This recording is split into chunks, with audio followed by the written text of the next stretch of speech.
Bismillahirrahmanirrahim. Kardeşler, Allah razı olsun. Cemaatim, yanıgen yurt, konşudaki yurtlarda etken sadakalara gizni, bergen akçalara gizni, etken barda dualara gizni Allah kabul etsin ya Allah. Buna yetiştirdik. Aru siz cigan akçalarını getirip kamil kuyda barına verdik inşallah. Dağı kalgan yerge yetiştirmege Allah-u Teala bizge de kömek etsin ya Allah. Allah razı olsun. Gelegen balahana aldığına tursun. O kıyırlıklara tutuşkan bizim kardeşlerimiz ya Allah. Allah-u Teala savurluk versin olaga da. Olgellerine cennet ahullarından bolma Allah nasip etsin ya Allah. Allah razı olsun. Kırayga kop cahiller kıraydan kömek etti. Allah-u Teala sizin sağlığınızı arttırsın. Eseneman ata analarınızda yurtlarınızda kayıtmaga Allah-u Teala nasip etsin ya Allah. Kopsa oluruz.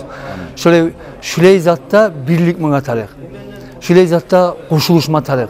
Ayrık da Müslümanlara buraya kıyılık gelgen zamanla bir olup ak demeyi, kara demeyi algasap tesis etip kümelmege bahsetmeye tarık. Kopsa oluruz. Her zaman aytabız inşallah dualardan bir de ayırmayız. Halden sonra etip duracak biz. Etken yakşılıklara gizli Allah-u Teala min kere etip Tangala kıyamatın kaytarsın ya Allah. Kopsa oluruz. Allah razı olsun.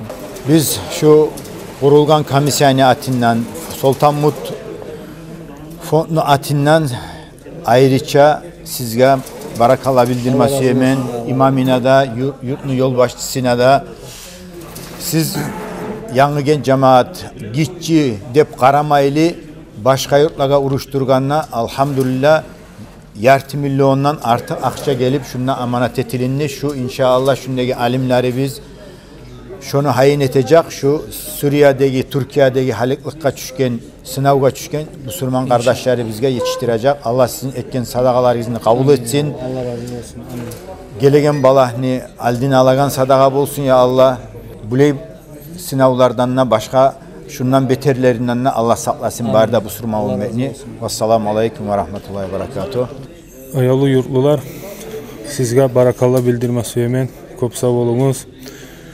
Irak'ta turmay ortakçılık etken her etken sadağınızı Allah kabul etsin. Bir de şeklik olmay geltirip bari da siz bergen sadağalarını yerine yetiştirdik.